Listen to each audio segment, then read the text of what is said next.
In this final video for this topic, we're going to talk very briefly about how there's variations across cultures in what they want to experience or how they experience things of this nature. So this is just actually within, this is a Google thing in the United States, books published in the United States. And they simply look for two phrases, happy person and happy nation, two different phrases. Now, here I am, and I'm like, Happy Nation? What the hell is that? I've never heard of that kind of a phrase before.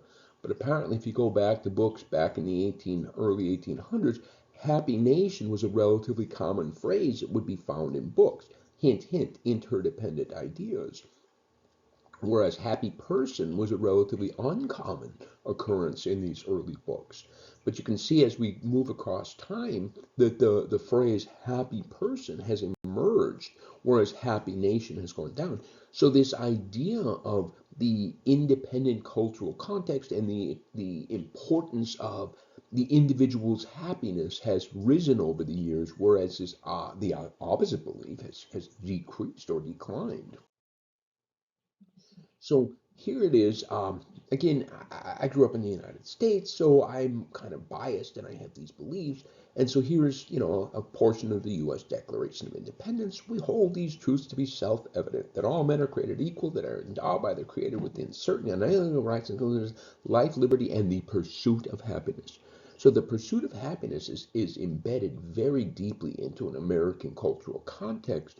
So the question is, how universal is this pursuit of happiness?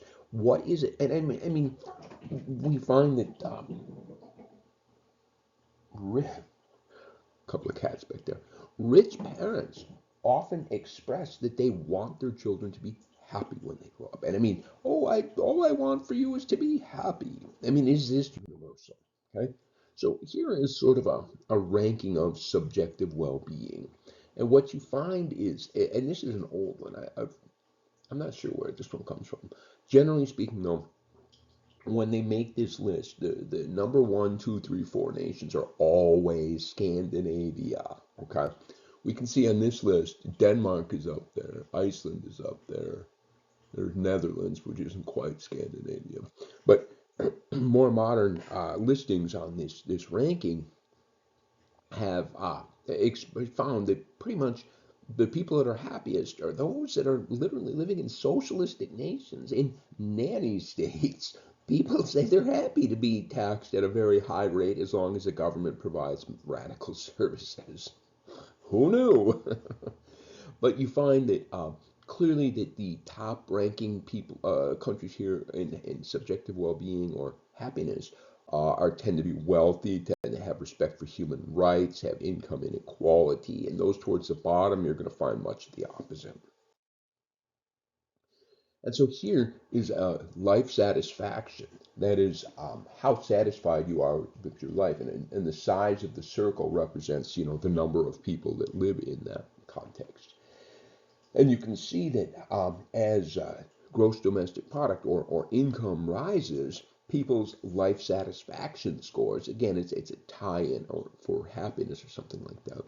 And it's like, yeah, the more money. However, you can see here, as we've seen somewhere else before, it's not really a linear relationship per se. It's more of an what do you call that? It's not exponential. It's more of a hyperbolic growth function. More of a hyperbolic growth function. Well, this is all interesting. So we talk about the pursuit of happiness, and even if it's not necessarily universal, question is what equals happiness? Okay. And so different cultures have a different way of expressing happiness. So East Asian cultures that are more low arousal, that are more, again, emotional suppression, they tend to describe happiness as things such as calm and peaceful. Whereas North Americans, when they describe happiness, it tends to be enthusiastic and jubilant and outgoing and expressive. Okay? So we find that East Asians and Westerners, as a result, they prefer different kinds of activities, right? So East Asians want to, sightsee, picnic, be with friends, right? Nice low arousal kinds of activities. Whereas Westerners prefer much more active things. I don't know about rollerblading. I think I need to update this. slide here, but outdoor activities, rock climbing, I mean, something of this nature. East Asians tend to prefer music that has a slower tempo. When you see drug abuse in East Asians, it's going to be much more likely to be something like heroin, which is a real calming drug, rather than something like cocaine or amphetamines, which is much more of an activating drug. And we find that we're teaching our children this from a very early age, because here's some children's books. This is Taiwan in the United States. On the left side is one of the top-selling children's books, Where the Wild Things Are, and it's teaching children from a very, very young age. I mean, happiness is the result of this active, energetic, enthusiastic.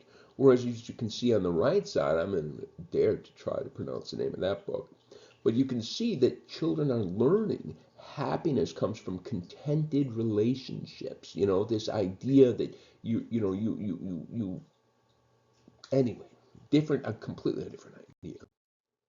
We find that, look at this, we've got self-help books. Here is on the left side Joel Osteen's book, and on the right side it's the Dalai Lama's book. And it's pretty clear in both of these cases they're all about happiness, how to live a life of happiness.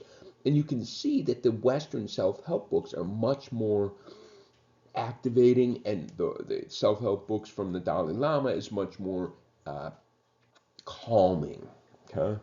We even see that here. I mean, clearly what's happening is the people creating this advertisement. We have two advertisements, one from America, one from Asia. It looks Chinese to me.